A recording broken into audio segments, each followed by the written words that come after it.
At the time when I realised that I would have to leave. This is one time when I realised how The Empathy Museum presents Mile in My Shoes.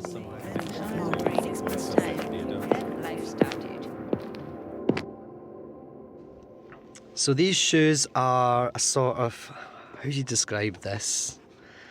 Not quite a moccasin. They've got, I think it's suede material on it, sort of cream, sort of suede shoe, no laces, very casual. They're from Next, one available in all high streets. It says it's made in Italy here. Size 11, big feet. So I imagine these belong to a guy. They've been quite scuffed at the bottom, so they've had a good innings. These shoes belong to Gary Mansfield. This is his story.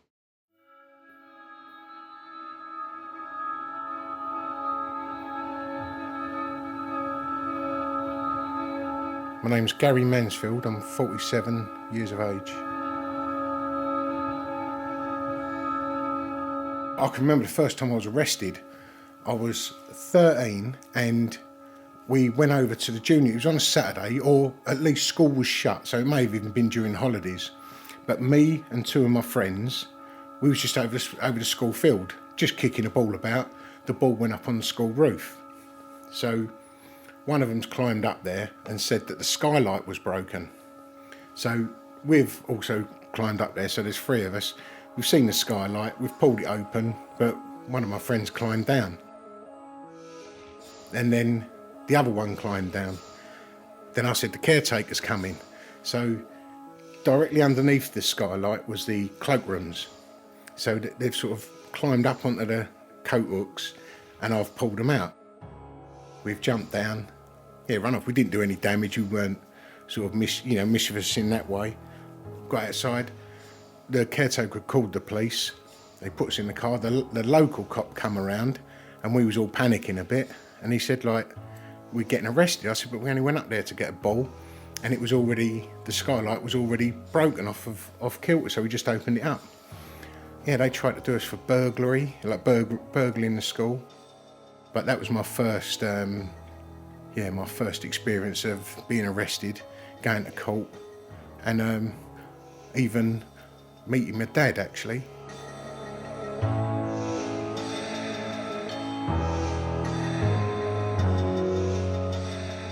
Because my mum was so upset when she found out I got arrested, she contacted my dad, who she was sort of, I'd only see him once every couple of years.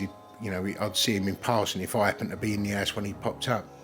And my dad was, he was sort of like on the fringes of, criminality himself anyway. She got him to take me to court. He sort of played up a bit in court. He was quite impressive in court, actually. I didn't have a solicitor. He represented me. So, we all got found not guilty. Yeah, I was quite impressed. He was like putting up good arguments and having pretty much an argument with a judge anyway. Yeah, looked up to him for the wrong reasons, really, that you should look up to your dad for. Sort of went off the rails after that, sort of trying to, I figured out it was something in my genes, like coming down the family tree, I was just sort of, I figured out maybe I was born that way or destined to be like it. But I think that was probably the changing point from being a mischievous lad to going down the criminal line. I'm not blaming him. I had all these decisions. I just took the wrong one and rolled with it from there. And it sort of rolled downhill, really.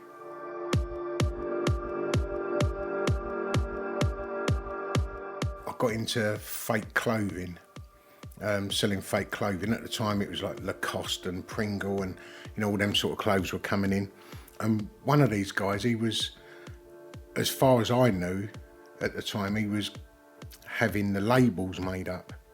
And one time he asked me if I'd go and drop a load of these labels off to his guys in Birmingham. So I've met him in a service cafe, picked up the bags off of his mate, like 2 old-alls. But then as I'm putting them into my car and just getting into my car, I've seen this Vauxhall car being chased by a police van.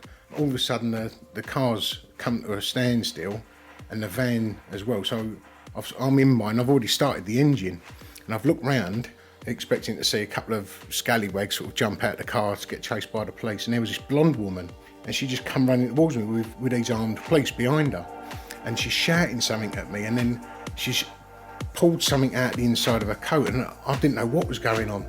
She's gone to open the door, and then I've seen that she's got a warrant card in her hand, and she's shouting and screaming at me, but it was like, although there was a lot of shouting and screaming, like the cop with a gun, it had gone quite silent in my head, and everything was in sort of slow motion. And they've like arrested me. You know, I figured out, I've just been nicked with, maybe a couple of £500 worth of these dodgy labels. And when we got there to the local police station in Essex, she said I was being charged with being knowingly concerned with the importation of diamorphine. And I had no idea what diamorphine. I even asked her there and then. The first words I said to her, what's diamorphine? And then she said, heroin.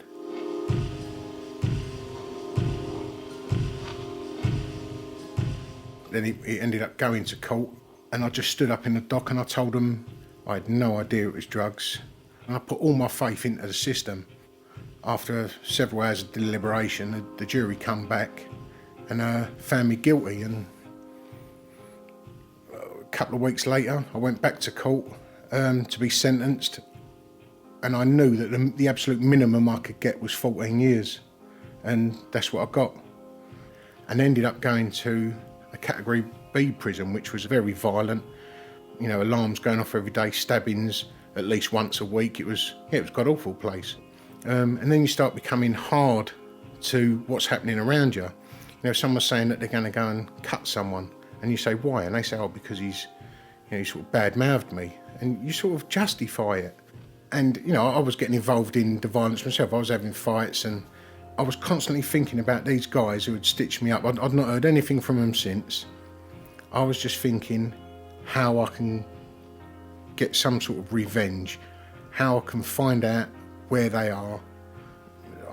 All sorts of stuff was going through my head, sort of some quite psychotic stuff, and it's crazy. And it wasn't until about a year into that I just sort of looked at myself, and I didn't like the person that I saw. I could see the bad parts of me, and I just wanted to make myself a sort of better person. And it was all down to the experience of coming into art.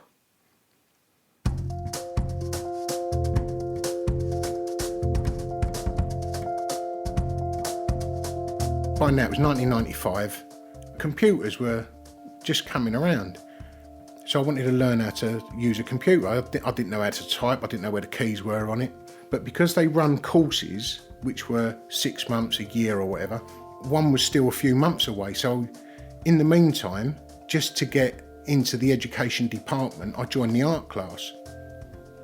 Once I got into art, it was just some other way of channeling my anger and frustration. Although it was, I wasn't doing any drawings of sort of crazy stuff, painting in black all the time or anything like that.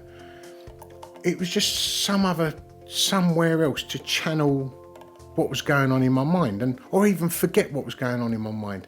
And then I remember just sitting there and thinking that I'd fallen in love with art. But these guys who put me in prison constantly pop into my mind. And then in the end, I'm thinking, well, they're getting in the way of me progressing my life. Like, my past is holding me back from going forward. So I set myself a goal that I would give everything on this art course. I'd give everything I could. And if I got a distinction in that, I will go and try and get a degree, get a university, just go for it with art. And I absolutely, knocked it out of the park. And I said, that's it. I've become sort of a preacher for the art. I'd be sort of trying to get people into art as well, like a sort of born again artist. I'd be telling them about Matisse and why he used the colours he did and why he done this and why he done. And then I'd do drawings and get them involved with drawings. Or they'd ask me to do a painting for their kids, even if it was a Disney painting. I say to them, well, I'll draw it, but you paint it with me. And then they'll sit there in my cell. I'll have like some broken-nosed, hairy arsehole robber sitting in there, painting a Disney picture, turning around going, this is really nice, really comfortable doing this, isn't it? And he'd be talking to me and asking me questions about art. Whereas before, you couldn't look him in the eye without him wanting to stab you in the face because he's a complete lunatic. I've got him sitting there painting Dumbo paintings, you know, asking me questions about different artists. It was just making him think something different.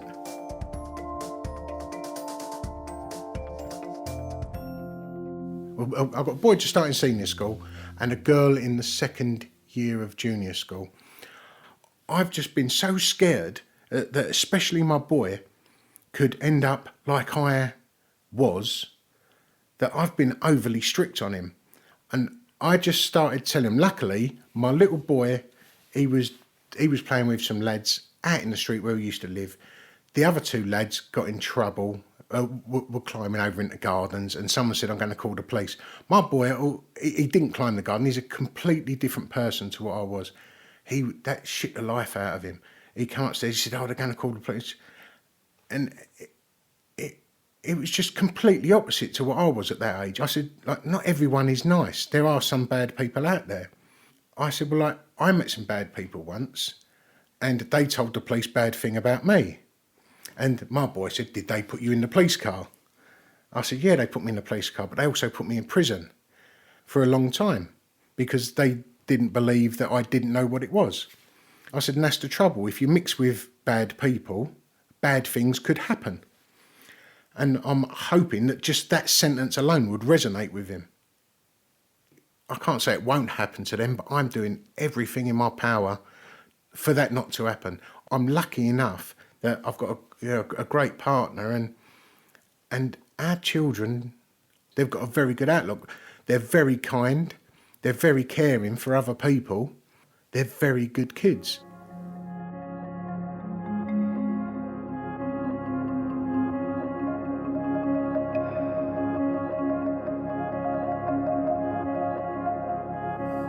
I will look at people now, and everyone has got a story. Everyone's got a little something inside them, and we all do things for a reason.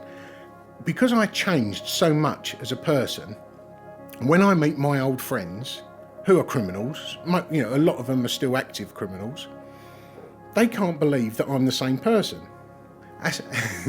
It's as bad sometimes telling old friends that I'm an artist as it is telling new people that I've met that I used to be a con.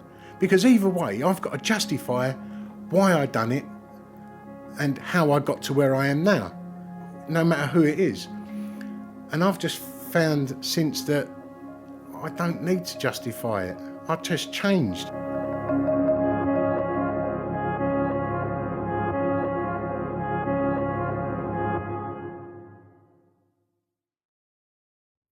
Gary's story was produced by Rob Eagle. His shoes are part of a growing collection of footwear hosted by the Empathy Museum's A Mile in My Shoes exhibition. The moment we hit our stride, This is one time when I The shoes and stories come from all over the world. Follow us on Twitter, Facebook and Instagram to find out where we are going next.